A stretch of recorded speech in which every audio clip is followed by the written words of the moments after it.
dan bertempat di tempat yang khusus, tempat yang mulia, yaitu di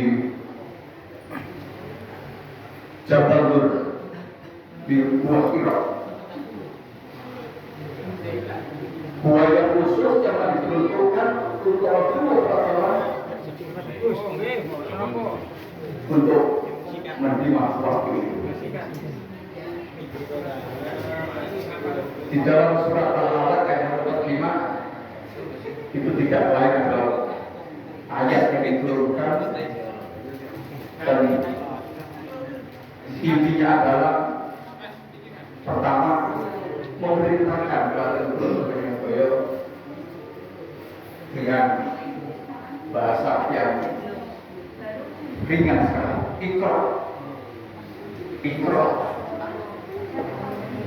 Ikra bismillahirrahmanirrahim. Baca. Di dalam ayat ini apa yang dibaca itu tidak disebutkan. Ikra, baca. Bagaimana yang diterima oleh Rasulullah dan malaikat Jibril pada saat itu, ya Muhammad Ikra. Apa yang dibaca tidak disebutkan di situ, tapi bacalah dengan menyebut nama Tuhan. Bismi rabbikal ladzi khalaq.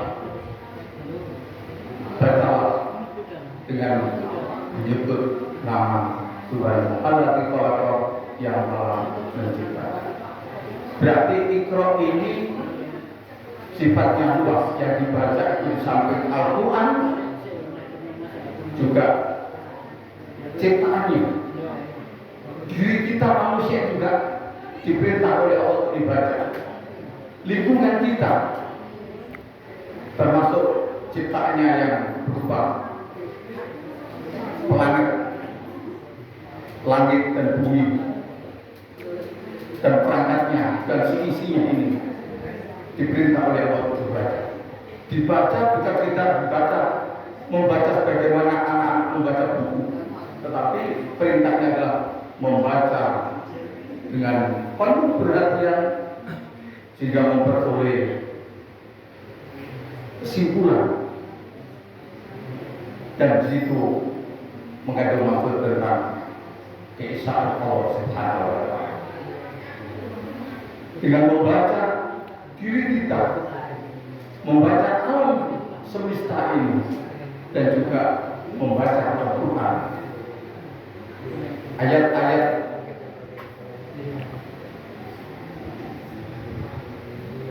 di dalam Al-Quran sangat banyak sekali yang menyebutkan berbagai macam ciptaan Allah. Tidak lain kita baca itu adalah pada akhirnya kita diharapkan tidak bersumber bahwa semuanya ini dari Allah semata, dari Allah saja. Karena sesungguhnya yang muncul hanya Allah. La ilaha illallah. Tiada Tuhan yang patut disembah kecuali Allah Subhanahu wa Ta'ala. Sedangkan kita yang ada ini, yang wujud ini adalah yang diwujudkan. Termasuk mungkin wujud hal-hal yang mungkin ada karena memang diwujudkan atau diadakan oleh Allah. Dan yang wajib diwujud hanya Allah Subhanahu wa Ta'ala. Maka mengapa dalam ayat surat Al-Alaq itu disebutkan Iqra bismi rabbikal ladzi khalaq? Karena diharapkan bahwa dengan membaca, apakah itu Al-Quran, apakah itu diri kita sendiri, diri kita manusia masing-masing ini, atau alam semesta ini, di situ lalu muncul dalam hati kita bahwa Allah lah yang menciptakan, Allah di bawah. Iqra, bacalah bismi rabbikal ladzi khalaq dengan menyebut nama Tuhan yang menciptakan. Kita diingatkan bahwa keberadaan semua ini selain Allah ini adalah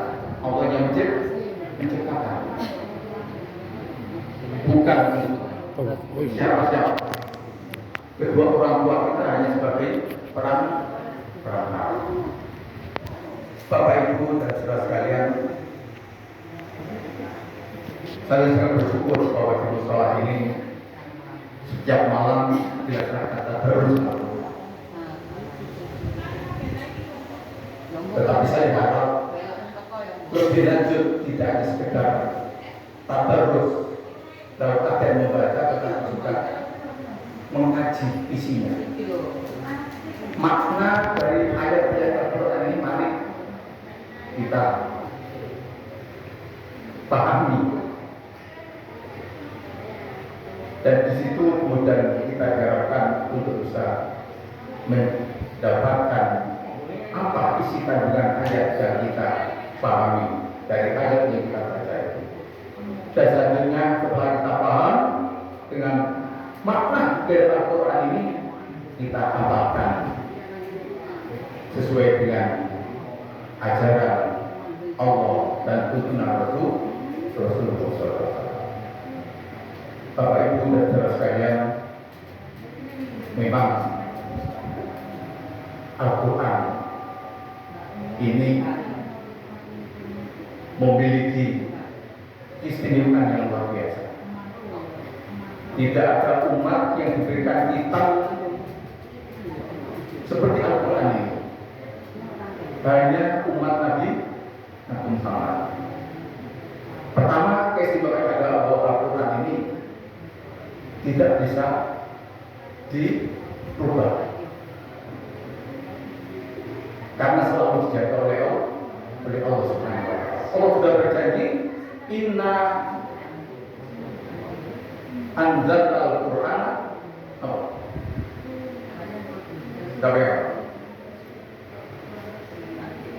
inna anzalna al-Qur'an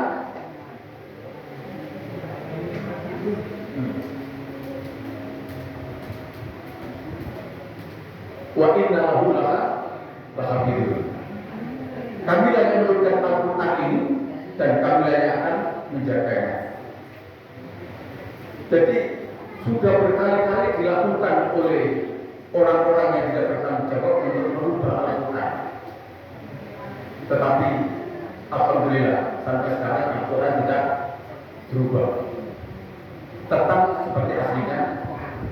Di samping juga hirau keinginan dan kemauan umat Islam untuk mendapat Al-Quran ini juga luar biasa. Sehingga kalau ada orang yang ingin merubah Al-Quran satu ayat saja, maka akan cepat ketahuan. Karena memang banyak yang menghafal. Ini keistimewaan Al-Quran. Sementara kita sebelumnya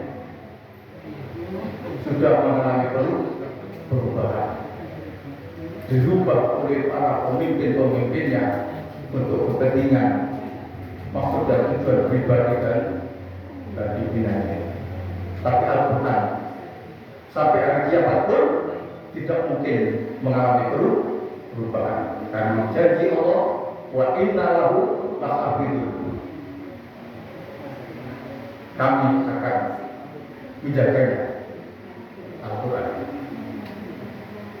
Jadi kita tidak perlu ragu kalau Al-Quran itu tidak asli. Jadi Al-Quran pasti asli, karena segera ada perubahan, ada yang ingin berubah, pasti akan ketahuan. Sebab banyak anak-anak kita, saudara-saudara kita, ulama-ulama kita yang hafal Al-Quran. Kemudian yang kedua, keistimewaan Al-Quran adalah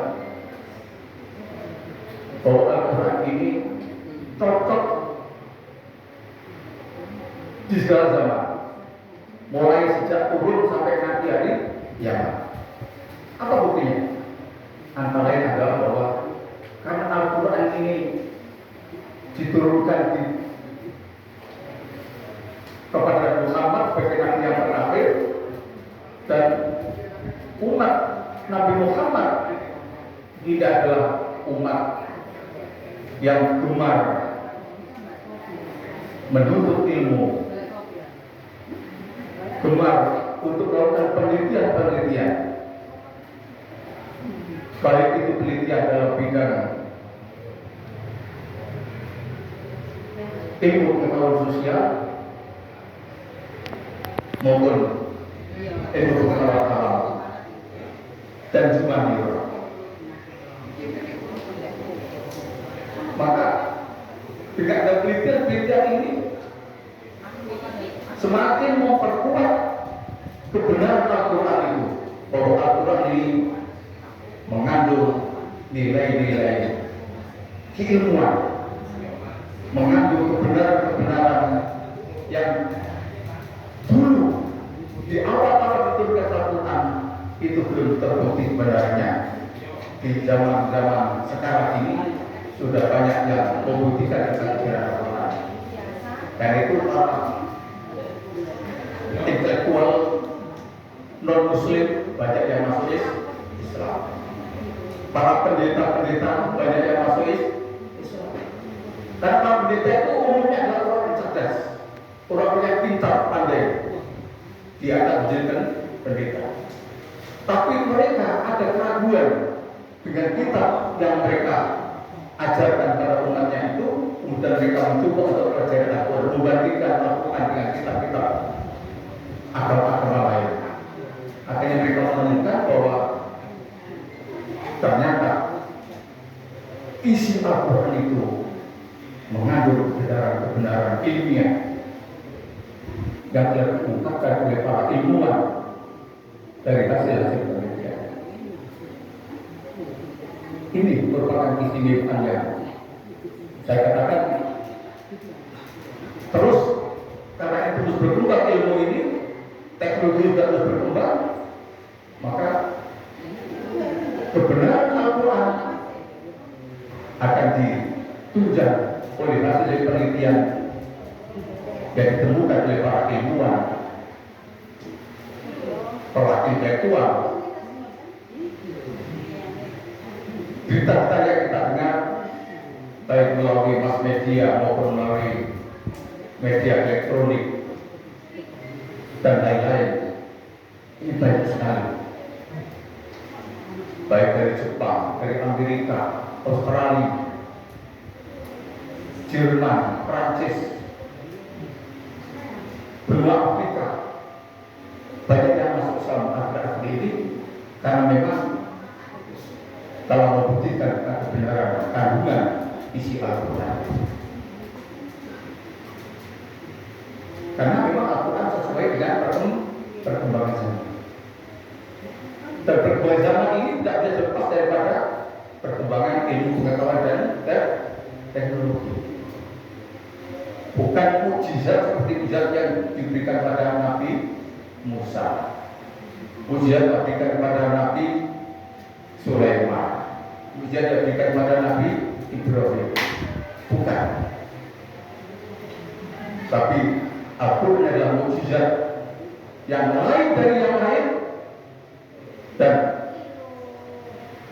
tidak lapuk dengan perkembangan zaman. Tetapi justru Al-Quran ini menuntut perkembangan zaman ini.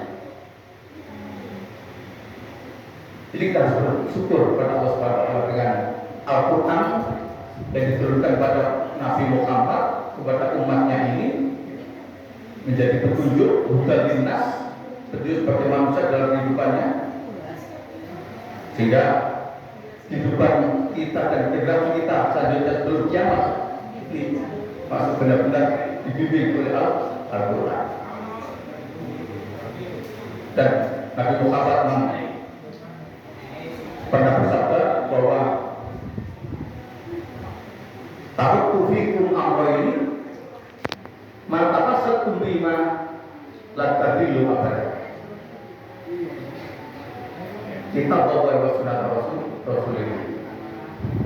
Kata Rasulullah sebelum meninggal, taruh fikum amro ini, aku tinggalkan dua kali.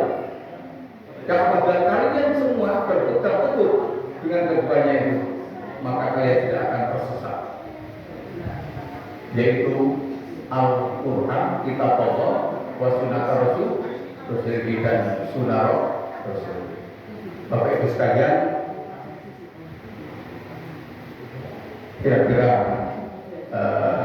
sambutan sekitar sambutan saya untuk mengisi sebelum majlis ini ada manfaatnya dan jangan ada kekurangan dan kesalahan diri kami mohon maaf yang sebenarnya.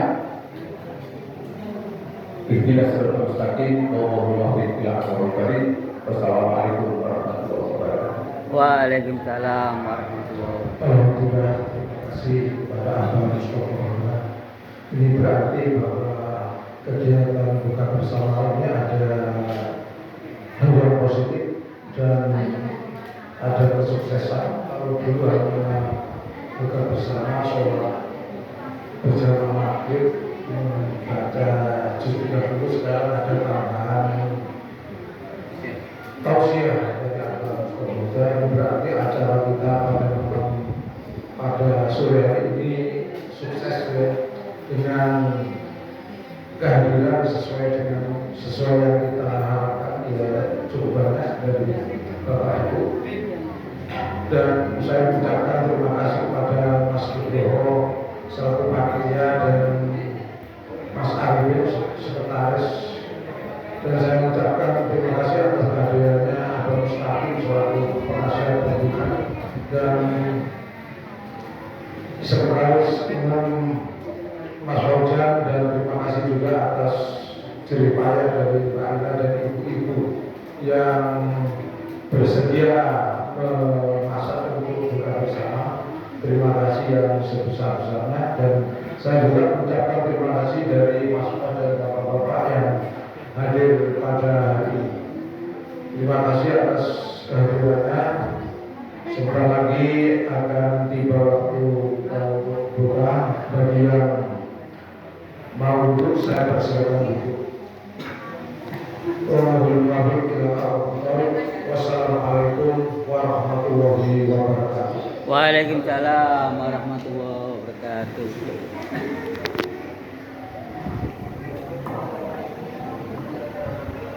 Loh ibu-ibu, ibu youtuber ini kok, ini nanti ya, ibu youtuber ini. Bu Fajar usah tinggal Nggih.